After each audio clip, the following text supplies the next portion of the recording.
vandmeloner. Så ja. Så ja. Ja.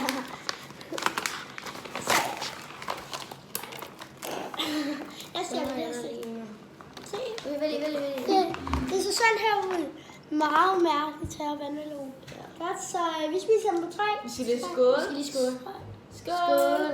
3, 2, 1 nu. Det er surt, men det smager faktisk. Det smager godt. Ja. Hvor meget vil du give den fra 0 til 10? Jeg tror, jeg vil give den en 5'er. Eller 4. 5 eller 4. Jeg giver den 4,5. Jeg giver den 8,5. Jeg elsker det. Det er godt. Ja. Hej. Hej hej. Ses i næste vlog.